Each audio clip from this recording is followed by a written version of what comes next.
Welcome to another episode of the Meal Prep Monday podcast. I'm your host and founder of Prep Dish, Allison Schaaf. Today, I'm discussing 3 things I'm doing to prep for the holiday season. So let's dive right in. And I know this is airing early December, so we're kind of in it already in terms of the holiday season, but I think there's a lot we can do in the next few days, kind of this week of early December, to really make sure that the rest of the month and the holidays go smoothly. So I'm going to talk about 3 areas that I'm focusing on this week to make sure that happens. And I also want to just note too, in our household, we celebrate Christmas, but I think a lot of what I'm talking about here is applicable no matter what the holidays look like for you at your house. I do think this time of year is a great time to focus on, family time and traditions and things like that, regardless of what, your religious beliefs are, or anything like that. So hopefully this is relevant for all of the listeners out there. Okay, so 3 things I'm doing to prep for the holidays. First thing I have to talk about is food prep. And I'm going to start actually probably not where you think I'm going to, but food prep first and foremost. I'm just looking at our regular meals. I'm really buckling down on making sure I do the Prep Dish meal plans each week. I'm also thinking through, do I need to do some freezer meals, but not even for entertaining, just for having meals over the next few weeks, especially with the kids out of school. We're going to be eating more meals at home as a family. Can I be doing some prep ahead stuff? We have a crock pot freezer meal handout. That's a really good one this time of year. You can spend an hour or 2 in the kitchen putting 5 different meals in the freezer and then pull them out as you need and stick them in the crock pot. So if you are a premium Prep Dish subscriber, that is in your login.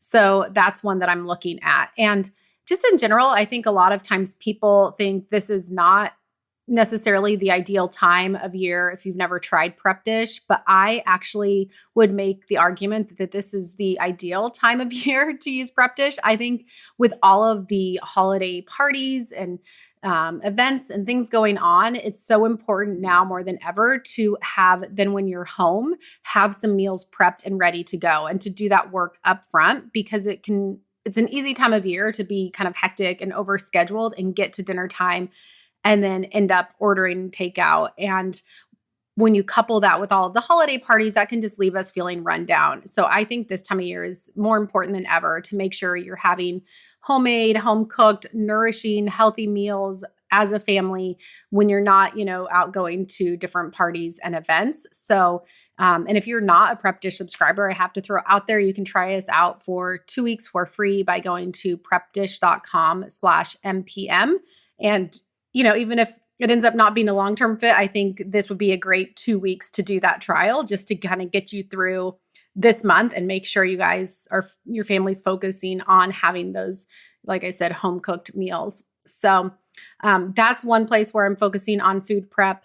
And then the second place is really kind of looking at the whole month. So everything I'm going to talk about today on these prepping items is I'm not looking at things weekly right now. I'm really stepping back and looking at the month as a whole. So with food prep, that also includes, what parties do I have coming up? What special meals or events that I'm bringing food to? Or is there a meal I want to do at home? Or what are those, traditional foods that I'm doing during the holidays, and figuring all of those out. I will say on those pieces, there are some resources at Prep Dish as well. We have a holiday cookbook. It's an e-cookbook that you can get online, and it has several freeze ahead recipes, some that are make ahead. And these are great if you are going to be hosting it all over the next few weeks. And then we also have an entertainment bundle that's a little more extensive. It covers more than just the holidays. They have a kid's birthday party menu. I use the chocolate cake recipe every year. It's so good. It's gluten-free and dairy-free, which is awesome because I always like to have that option just in case someone shows up and they have some intolerances. But it's always a hit. It's really moist and easy to make. So I'm always pulling from those menus. There's also a Super Bowl menu that's, coming up here in a few months, but just kind of whatever event you have, this entertainment bundle has a lot of great meal menus. Basically, it's like, here's the menu, here's the grocery list, here's some things you can do in advance. So then that way, by the time people show up at your house, everything, all the heavy lifting's done. So both of those, the holiday cookbook and the entertainment bundle, are available at prepdish.com/shop. So if you go to prepdish.com/shop, you can check those out. If you're a premium subscriber, you do have access to the holiday cookbook in your login. But those are some things that I'm doing in terms of food and meal prep right now. The second one, and I will say all three of these are going to really overlap a lot, but the second one is what I'm calling my calendar prep. So I'm really looking at my calendar for the upcoming month of December and looking at days, looking at overlap days. Are there times when I have an event and my husband's going in a different direction? What do the kids have coming up at school? Are there things I need to buy for that? Are there dates that I want to block off? So when I'm looking at this too, I'm also looking, are we overextended? Are there weekends where we don't have any free time? Our family does like to go out and be social and all that, but I'm very protective of our time as well and making sure that we're not overscheduled and overcommitted. So I really like to, anytime we get an invite, look at the calendar, not just that weekend and does it fit in, but look at the whole month. And from that perspective, does this fit in or is this going to overextend us? So in the upcoming days and weeks, anytime I'm looking at my calendar, I'm looking at the whole month just to make sure it's pretty balanced there. And, seeing, are there some days where I can block off time for just, the immediate family where we can maybe go outside and go for a hike and do something that's kind of easy and all that? Or, do we need to block a day where we just stay home and hang out? I don't want to have it be too overextended. And then this leads me into the third thing I'm prepping for, and that is family traditions. So one thing that I really love doing within my family is being the person that makes sure we have traditions and that we stick to those year after year. And in order to do that and to make them feel special in the way that I want them to feel, it really takes being intentional about it and looking at it, starting, now I think is a really good time. That way it doesn't get to the point and it's like, oh, we wanted to do gingerbread houses. Let's just frantically do that tonight after dinner and in between dinner and bedtime. I'd rather have it be something this goes back to the calendar, where can I put that on the calendar? So when I'm looking at the calendar, I'm looking at these traditions that I want to have and seeing where I can fit those in.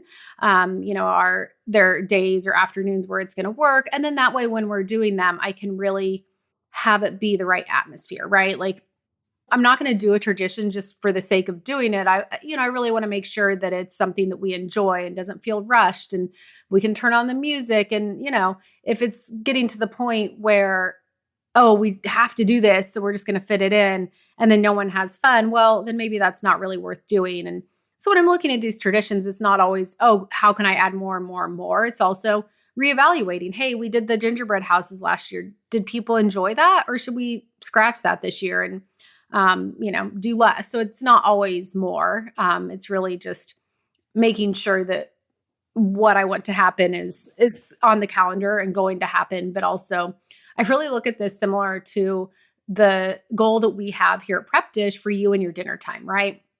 I don't want you to head into dinner and be frantically, oh my gosh, what am I going to cook? I've got to turn the oven on. I've got to defrost the meat and I want to eat at 5:30 and now it's 5:45 or, whatever it is, but having this like scramble thing that happens and then it's hectic and then you sit down and you're rushed. And that's not what I want for you. I want to go into dinner knowing what you're going to have it already be prepped, have it be seamless and easy. And, you get it started, but then you can kind of step aside and go connect with your kids and give them a hug, hear how their day was, and then kind of get back to it and sit down and have this leisurely family meal, even though it's a Wednesday and it could otherwise feel kind of hectic, but you really use your meal time as a way to connect as a family. And so when I look at this month, I look at it in the same way, right? I don't want you to feel like you're just going from thing to thing to thing, trying to fit it all in. I want it to feel as if it's very intentional and planned out and you're, setting the stage to where, yeah, we're going to do gingerbread houses, but we have this whole afternoon blocked off and we're going to play the music and do the thing and have it feel a certain way. I think a lot of times with these traditions, it's not just the doing of it, but it's like really thinking through, how you want it to feel. So that's something right now I'm doing is going back, looking at traditions I've done in the past, seeing if there's anything new I want to add or something to take away, putting that on the calendar. Again, always going back to that calendar as well, being very protective over our time and making sure that, we're going to fit everything in that needs to be there, but also not overextending. So those are three of the places where I am spending the next few days really prepping for this holiday season. And I'm hoping that you can set aside some time to do the same for yourself. I want all of us to have a really intentional, well thought out, connective holiday season. A reminder that if you want to try out our Prep Dish meal plans, you have a 2-week free trial available to you at prepdish.com/MPM. This is a great time to try it out for 2 weeks. If nothing else, it'll help you get meals on the table for the next 2 weeks, which can be a crucial time to have that help. And then if you want to check out the entertainment or holiday cookbook, those are at prepdish.com/shop. And I'll link everything in the show notes as well. That's all I have for this week. If you're a regular listener of the podcast, I always appreciate a rating and a review. That just helps other people to find this podcast. And that's all I have for this week. I will be back again next Monday with another episode.